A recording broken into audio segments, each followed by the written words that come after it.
बिस्मिल्लाहिर्रहमानिर्रहीम। अस्सलाम वालेकुम नाज़रीन, आप यूट्यूब चैनल देख रहे हैं। मैं इमरान खान हूँ। DGISPR ने एक प्रेस कॉन्फ्रेंस की है और DGISPR जो पाक फ़ौज के तर्जुमान है मेजर जनरल अहमद शरीफ चौधरी, उन्होंने एक प्रेस कॉन्फ्रेंस की है और एक डिटेल प्रेस कॉन्फ्रेंस थी। बहुत सारे सवाल वहाँ पे किए गए, बहुत सारे उन्होंने जवाब दिए और ये प्रेस कॉन्फ्रेंस शुरू में उन्होंने कहा कि गैर सियासी होगी और इसमें जो है वो सिक्योरिटी तक जो है वो महदूद रहेगी और सवालात जो है वो सिक्योरिटी इश्यूज़ तक महदूद रहेंगे। लेकिन फिर वो मामला आगे से आगे बढ़ता गया, बहुत सारे सवालात हुए, बहुत सारे जवाबात दिए गए और बज़ाहिर जो इससे एक तासुर आया वो ये है कि ये प्रेस कॉन्फ्रेंस अगर ओवरऑल आप देखें या सोशल मीडिया पे जो इसका रिएक्शन है या इस प्रेस कॉन्फ्रेंस को आप सुने तो आपको आइडिया होता है कि ये एक सियासी जमात पाकिस्तान तहरीक इंसाफ के खिलाफ, यानी देखने में तो ये लग रहा है। और अब इसमें उन्होंने कहा कि वो आप देख लें, मुज़ाकरात सियासी जमातें करती हैं, इदारे नहीं करते, इंतशारी टोले से बातचीत नहीं हो सकती।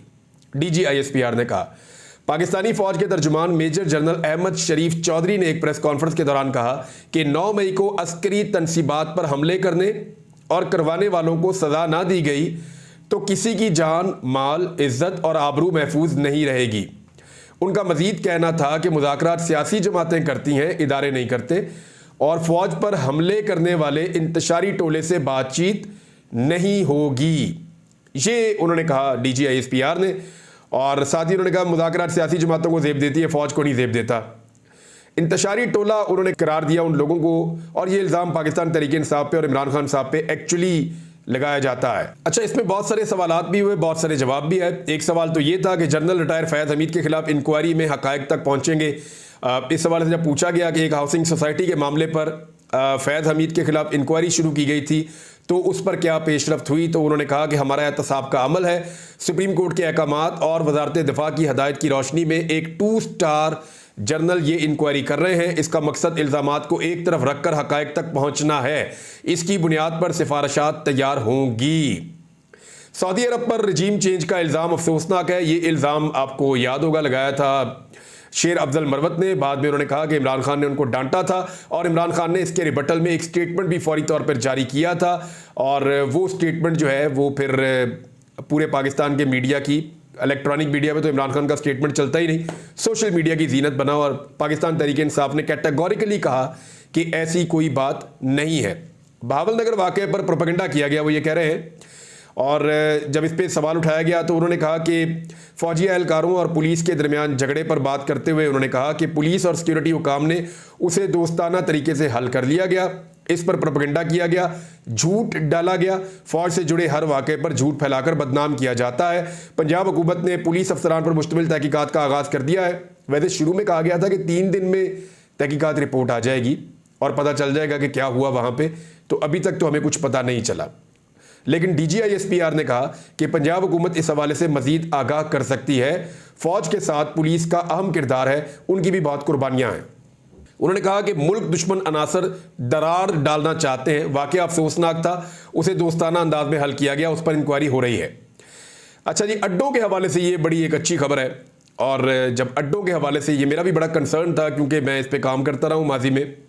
तो एक सहाफ़ी ने यह पूछा कि पाकिस्तानी फ़ौज ने बलूचिस्तान और खैबर पख्तूनख्वा में फ़ौजी अड्डे अमेरिका के हवाले किए हैं या ऐसा कुछ होने जा रहा है। तो इस पर उन्होंने जवाब दिया कि पाकिस्तान में ना किसी को अड्डे दिए गए हैं और ना दिए जाएंगे। ये मज़ायका खेज़ बात है और प्रोपेगेंडा है। तो ये बहुत अच्छी बात है अगर अड्डे नहीं दिए गए, और अड्डे देने भी नहीं चाहिए। और माजी में जिन्होंने अड्डे दिए थे उन्होंने पाकिस्तान के साथ ज़्यादती की थी और गलत किया था।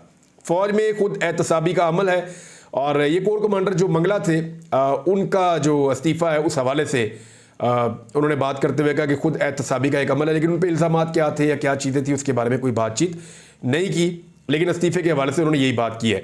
इंतशारी टोले से कोई मुज़ाकरात नहीं हो सकते।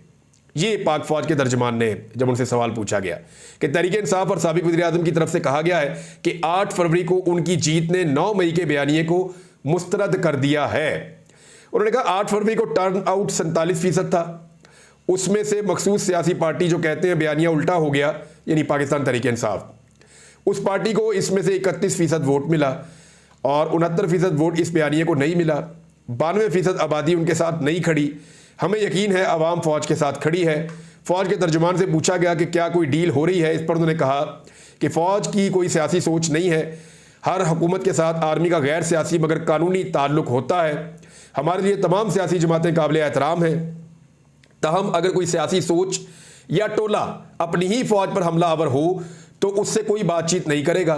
ऐसे इंतशारी टोले के लिए सिर्फ एक रास्ता है कि वो कौम के सामने माफ़ी मांगे और वादा करे कि वो नफरत की सियासत छोड़कर तामीरी सियासत में हिस्सा लेगा। मजीद उन्होंने कहा कि बातचीत मुज़ाकरात सियासी पार्टियों को ज़ेब देते हैं, फौज या इदारा बातचीत नहीं करेगा और ये मुनासिब नहीं है। अच्छा जी, ये एक तरफ तो उनका ये मुतालबा है कि इमरान खान साहब, और ये बात बड़ी देर से सामने आ रही है कि इमरान खान साहब पब्लिकली आकर माफ़ी मांगे और वो ये कहें कि आइंदा वो इस किस्म की सियासत नहीं करेंगे। अभी भी उनके पास जो इमरान खान साहब के पास ऑफर है उसमें दो ही चीज़ें हैं कि एक तो 2 साल तक के लिए बिल्कुल खामोशी सियासी मामलात के अंदर वो बिल्कुल डाउन कर लें अपनी पार्टी को और अपने आप को, जो मुबैना तौर पर चीज़ें सामने आ रही हैं, और दूसरा ये है कि वो माफ़ी मांगें और मादरत करें और कहें कि आइंदा ऐसा नहीं करेंगे। ये बयानिया जो है वो मौजूद है मार्केट में और इसके बदले में उनके सारे लोगों को रिहाई भी दे दी जाएगी। सोशल मीडिया पर दोबारा तनकीद की DGISPR ने। उन्होंने कहा कि सोशल मीडिया पर कुछ सियासी हल्के तवातर के साथ फौज और इदारों पर इल्ज़ामात लगाते हैं। इन इल्ज़ामात के जवाब में सबूत देने की बजाय मज़ीद इल्ज़ामात लगाए जाते हैं। इदारा भी इल्ज़ाम लगाएगा तो ये सिलसिला जारी रहेगा। हम हक़ाइक़ पर यकीन रखते हैं। आइन और कानून रियासत पाकिस्तान फ़ौज के खिलाफ प्रोपेगेंडे की इजाज़त नहीं देता। उन्होंने इस पर कानून साजी का मुतालबा किया है। अगर एक्शन ना लिया जाए तो मुआशरे की बुनियादें हिल जाएंगी। मुआशरे में कुछ इस्तेहकाम आ रहा है, अदम एतमाद कम हो रहा है। अच्छा जी, जुडिशल कमीशन का एक मुतालबा पाकिस्तान तहरीक इंसाफ ने किया और वो साथ ही ये भी कहती है कि 9 मई का एक फॉल्स फ्लैग ऑपरेशन था।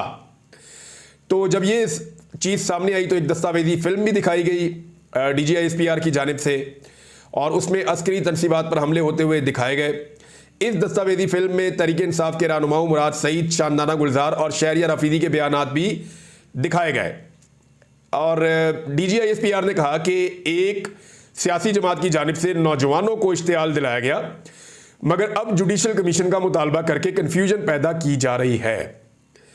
उन्होंने कहा कि हम तैयार हैं, बनाएं जुडिशल कमीशन। जुडिशल कमीशन इस बात का भी अहाता करे कि 2014 का धरना और उसके मकासद क्या थे। इसका भी अहाता करे कि पार्लियामेंट पर हमला कैसे करवाया गया, किस तरह लोगों को यह हिम्मत दी गई कि आप रियासत के खिलाफ खड़े हों। उन्होंने कहा कि 2016 में खैबर पख्तूनख्वा के वसाइल इस्तेमाल करके दारुल हुकूमत पर धावा बोला गया। 2022 में दोबारा इस्लामाबाद पर धावा बोला गया।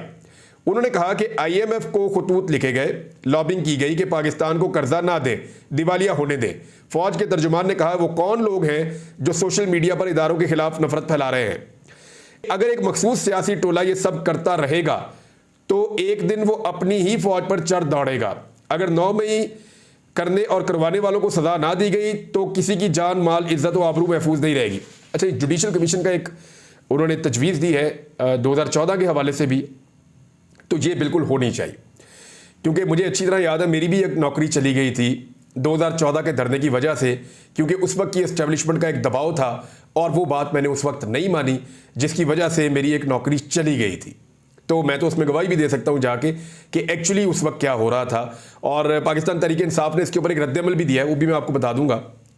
9 मई करने और करवाने वालों को आइन और कानून के मुताबिक सजा देनी होगी, ये पाक फौज के तर्जुमान ने कहा है। और जब पूछा गया कि 9 मई के मुबैना मास्टरमाइंड को 1 साल गुजरने के बावजूद सजाएं नहीं मिली और वो उसे फॉल्स फ्लैग ऑपरेशन करार देते हैं, जुडिशल कमीशन की तश्कील का मुतालबा किया जा रहा है और इस मुतालबे के हवाले से दीगर जमातों की हमायत भी हासिल है। तो इस पर वो क्या कहते हैं? तो उन्होंने कहा कि 9 मई सिर्फ अफवाज पाकिस्तान का मुकदमा नहीं, ये पूरे पाकिस्तान की आवाम का मुकदमा है।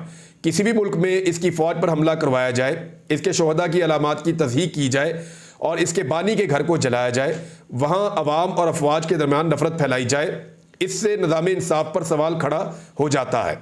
अगर ये करने और करवाने वालों को कैफरे किरदार तक ना पहुँचाया जाए।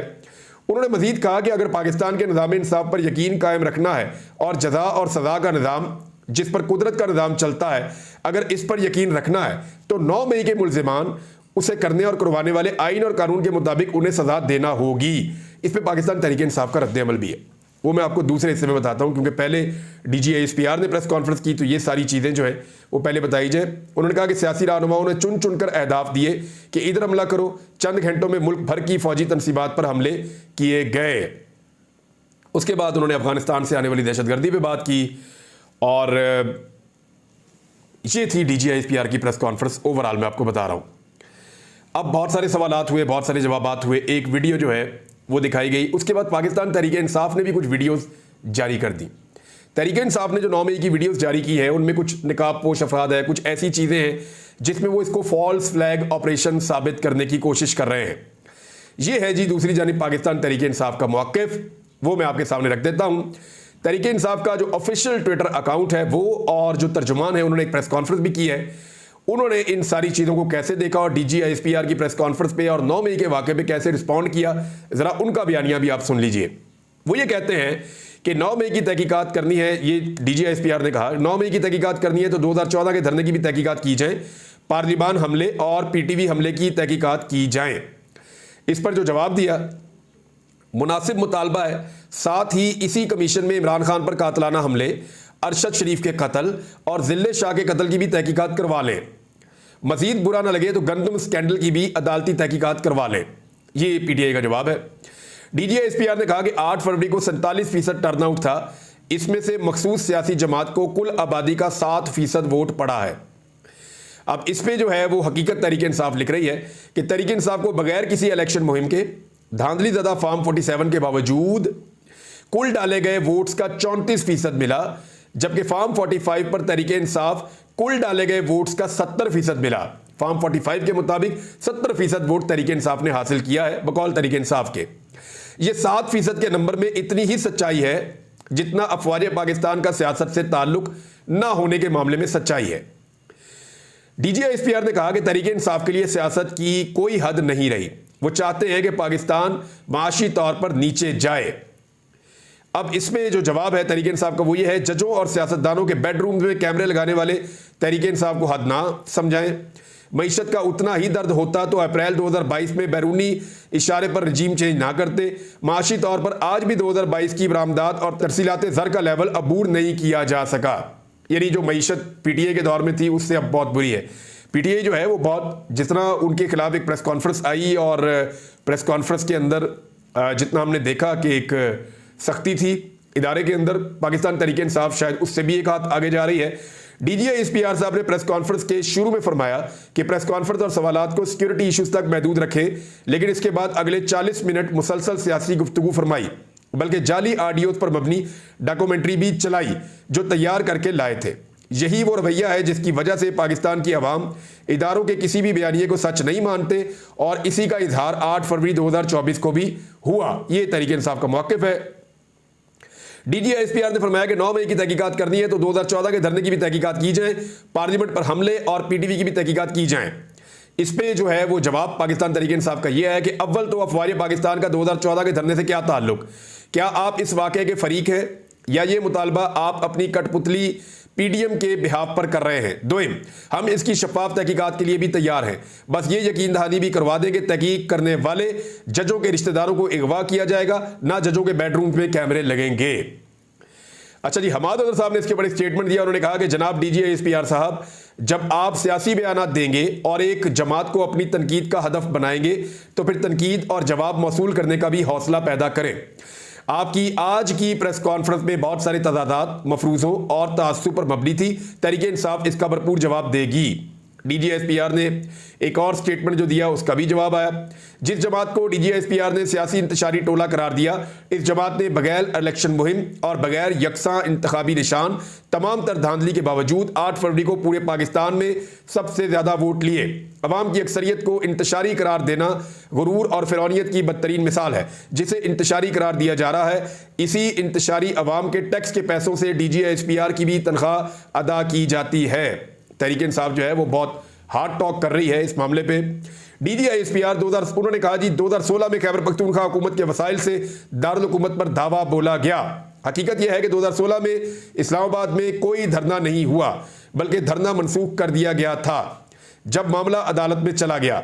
जनरल साहब, गुज़िश्ता 1 साल से ऐसे झूठे प्रोपेगेंडे के सबब ही अवाम ने 8 फरवरी को 9 मई के बयानिए को न सिर्फ मुस्तरद किया बल्कि दफन भी कर दिया। DGISPR ने फरमाया, अगर किसी के पास अफवाज पाकिस्तान की सियासत में मुदाखलत के सबूत हैं तो मुतअल्लिका आईनी और कानूनी फोरम्स पर पेश करे। जवाब पाकिस्तान तहरीक इंसाफ का, जनरल साहब, अफवाज की सियासत और अदलिया में मुदाखलत की गवाही कानून और आईनी फोरम ही तो दे रहे हैं। जिन कानून और आईनी फोरम्स की आप बात कर रहे हैं वो इज्तिमाई खत लिखकर आपसे पनाह मांग रहे हैं। यानी वो जो 6 जजेस का लेटर है उसका हवाला दिया यहाँ पे पाकिस्तान तहरीक इंसाफ ने, और इस पोस्टर के ऊपर उन्होंने 6 जजेस की तस्वीर भी आवेदन की है। इमरान खान साहब का एक स्टेटमेंट पाकिस्तान तहरीक इंसाफ ने अभी वायरल किया। उन्होंने कहा जिसने सीसीटीवी फुटेज चुराई है उसी ने 9 मई करवाई है। पाकिस्तान तहरीक इंसाफ के इंफॉर्मेशन सेक्रेटरी रऊफ हसन साहब ने कहा कि आज की DGISPR की प्रेस कॉन्फ्रेंस एक इंतशार से भरपूर जहन की गमाजी करती है। उन्होंने कहा जमहूरियत को कोई खतरा नहीं, खतरा उसको होता है जो चीज़ मौजूद हो। इस वक्त पाकिस्तान में शख्सी आमरीत है, जमहूरियत नहीं है। ये पाकिस्तान तहरीक इंसाफ का एक मौक़िफ़ है। एक और जगह पे रऊफ हसन साहब ने कहा कि जो कुछ DGISPR ने आज की प्रेस कॉन्फ्रेंस में कहा उस तमाम पर हम उनको चैलेंज करते हैं कि उसके सबूत लेकर आएँ। हम चाहते हैं कि इस पर एक जुडिशल कमीशन बनाया जाए जो इस बात का तयन करे कि ये वाक़या किसने करवाया, क्यों करवाया। ये कहते हैं जुडिशल कमीशन 2014 के धरने और पार्लियामेंट पर हमले पर भी तफ्तीश करेगा। हम कहते हैं बिल्कुल करे, लेकिन इसके साथ रजीम चेंज, साइफर, खान साहब पर हमला, ऑडियो लीक्स, 8 फरवरी के इंतखाबात में मैंडेट चोरी, जबरी तलाक़ें और सियासी इंजीनियरिंग पर भी तफ्तीश करे। इस पर अगर DGISPR कमीशन बनाना चाहते हैं तो ज़रूर बनाएं। अब ऐसा नहीं होगा कि 2 माह बाद PTI के खिलाफ प्रेस कॉन्फ्रेंस कर दें। जुडिशल कमीशन का आपने खुद कहा तो अब ज़रूर बने ताकि कौम को हकीकत पता चले PTI मुजरिम है या वो लोग जो PTI पर इल्ज़ाम लगा रहे हैं। ये रऊफ हसन साहब ने स्टेटमेंट दिया है। एक स्टेटमेंट उन्होंने और दिया। उन्होंने कहा एक शख्स को खड़ा करके तहरीक इंसाफ को दहशतगर्द जमात करार दे दिया तो क्या अवाम यकीन कर लेगी? हमें कहते हैं 7% की नुमाइंदा जमात है। झूठ और गुमराह करने की भी कोई हद होती है। ये जनाब DGISPR साहब की प्रेस कॉन्फ्रेंस थी और उसके ऊपर एक जवाब था पाकिस्तान तहरीक इंसाफ का। पाकिस्तान तहरीक इंसाफ और DGISPR यानी ये 2 चीज़ें कभी भी आमने सामने नहीं आनी चाहिए। अब मैं इसके ऊपर तरजीह इसलिए नहीं दे रहा क्योंकि पाकिस्तान तहरीक इंसाफ ने खुद बहुत कुछ कह दिया है और DGISPR ने, दोनों ने बहुत कुछ कह दिया है। दोनों चीज़ें मैंने आपके सामने रिपोर्ट कर दी हैं। अब इस मामले का बनेगा क्या, आने वाले दिनों में चीज़ें आपके सामने आती रहेंगी, हम आपको रिपोर्ट करते रहेंगे। अब तक के लिए इतने, अपना ख्याल रखिएगा, अपने चैनल का भी। अल्लाह हाफ़िज़।